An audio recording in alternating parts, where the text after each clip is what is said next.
할렐루야, 새벽 기도에 오신 성도님들을 주님의 이름으로 환영하고 축복합니다. 오늘은 마태복음 11장 20절에서 30절의 말씀을 가지고 사건을 바라보는 관점이라는 제목으로 하나님 말씀을 나누겠습니다. 제가 먼저 성경 봉독해 드리겠습니다.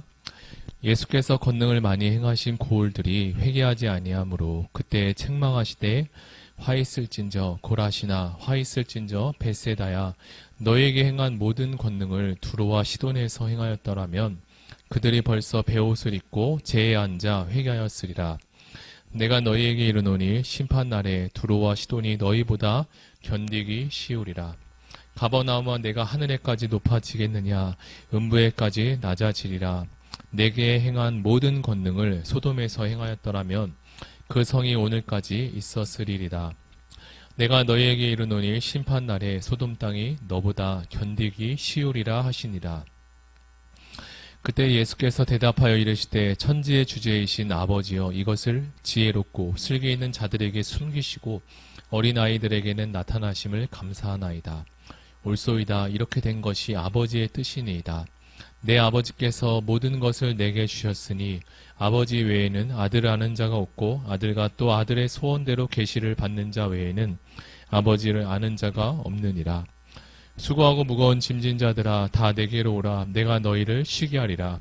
나는 마음이 온유하고 겸손하니 나의 멍에를 메고 내게 배우라. 그리하면 너희 마음이 쉼을 얻으리니 이는 내 멍에는 쉽고 내 짐은 가벼움이라 하시니라. 얼마 전 들린 소식 중에 하나인 티르키의 남부와 시리아 서북부를 강타한 지진 소식이 슬픈 소식으로 다가왔습니다. 티르키의 지진은 역사상 최악의 인명피해를 내고 현재까지 사망자가 4만 명을 훌쩍 넘기고 있습니다. 이렇게 큰 피해를 당한 티르키의 유가족분들에게 위로를 표합니다. 사람들은 이와 같이 큰 사건이 내 주변에서 일어날 때 어떤 반응을 보일까요? 아마도 그 반응에 대해서 사람마다 조금씩은 다를 반응을 나타낼 텐데요. 어떤 사람은 팔을 걷어붙이고 그들을 돕고자 하는 사람도 있고 정서적이나 물질적인 도움을 구하는 사람도 있으며 기도하고 또 잘 해결되길 위해서 소망하는 사람도 있을 것입니다. 아마도 자신이 할 수 있는 그 선 안에서 최선을 다해 어려움에 당한 사람들을 위로하고 또 돕고자 하는 것이 인간 본연의 마음이 아닐까 생각이 듭니다. 그런데 이렇게 큰 피해, 인명피해에도 어떠한 감정도 없이 그저 나하고는 상관없는 일이라고 생각하는 사람도 있을 것입니다. 제가 이렇게 설교 서론에서 이런 이야기를 드린 것은 예수께서 2000년 전에 이스라엘에 오셔서 행한 여러 가지 기적을 보이셨는데 이를 보는 사람들마다 관점과 방식이 모두 달랐음을 묵상할 수 있었습니다. 하나님은 예수님을 이 땅에 보내셔서 여러 가지 기적과 이적을 행하시고 복음을 전하게 하셨습니다. 하필 또 특별히 권능을 많이 베푸신 고을들이 있는데 오늘 성경이 거기에 대해서 기록하고 있습니다. 대표적인 예가 바로 고라신과 그리고 벳세다라는 곳입니다.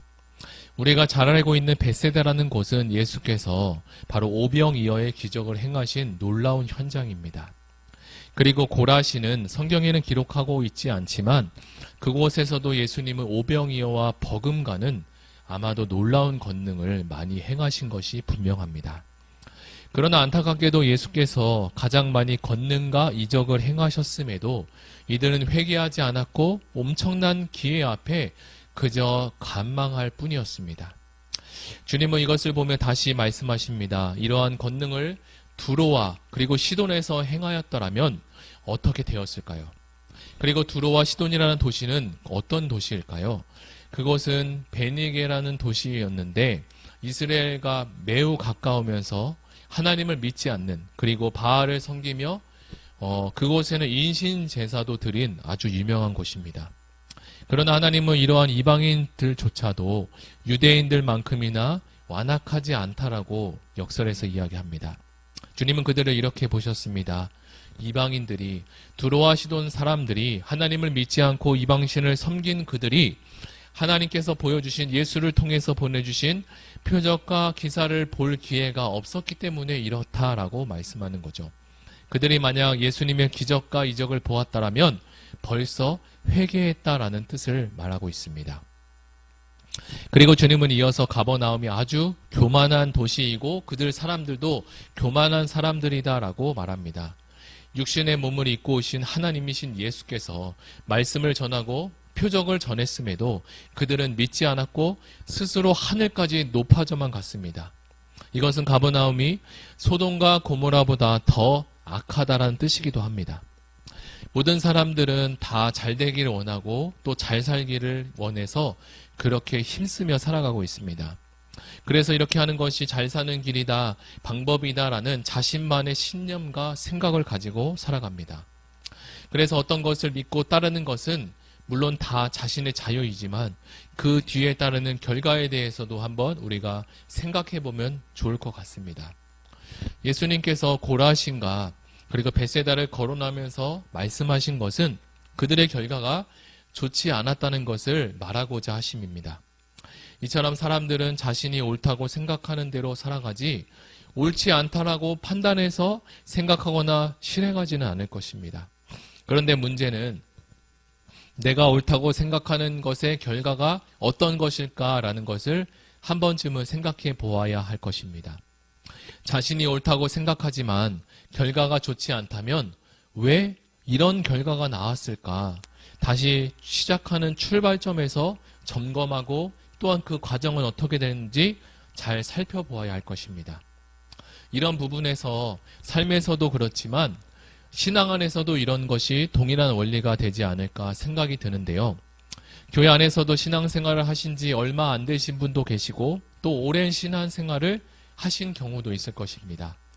그렇다면 우리가 지금 믿고 있는 신앙생활의 결과는 어떤 것일까? 그리고 무엇일까? 그리고 내가 신앙생활을 한 뒤에 나는 어떤 변화가 있었는지 한번 물어보아야 할 것입니다.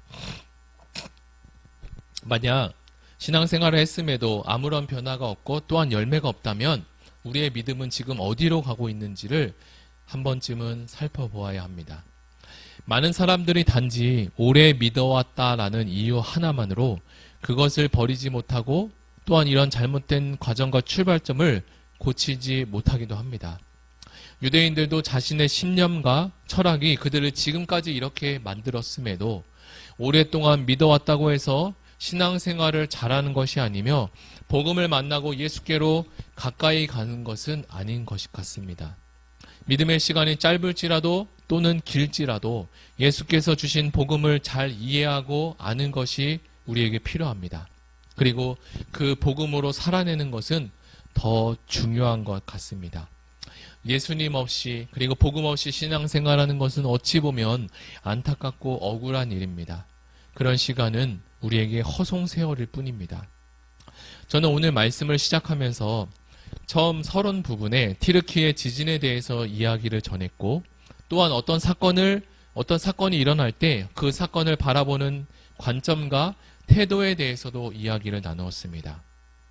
우리가 지금 있는 이 각자의 자리에서 우리는 신앙생활을 어떻게 하고 있으며 지금까지 내가 신앙생활을 해온 이 과거를 뒤돌아보며 점검하는 시간이 되었으면 좋겠습니다. 혹시 내가 잘하고 있는 것은 어떤 것이 있는지 그리고 잘못 가고 있는 것이 있다면 오늘 우리에게 주신 말씀처럼 무거운 짐을 짐진 자들아 다 예수께로 오라고 말씀하십니다.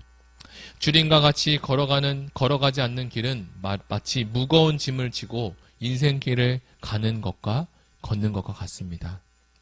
여러분들도 산에 올라가고 또 등산을 해보신 분도 아시겠지만 무거운 짐을 지고 산에 올라간다면 산을 탄다면 얼마 가지 못해 지치고 쓰러지게 될 수 있습니다.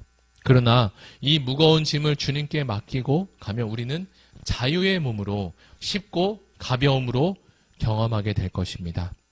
사랑하는 의아오리교회 모든 성도님들이 오늘 말씀처럼 주님과 함께 걸어가시며 아름다운 열매를 풍성하게 맺으시기를 예수님의 이름으로 축복합니다.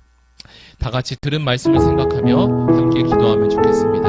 특별히 일초등부 수련회를 위해서도 함께 기도해 주시고 나라와 민족을 위해서도 다 같이 기도하시고 가지고 오신 개인 기도 제목을 위해서 다 같이 기도하시겠습니다.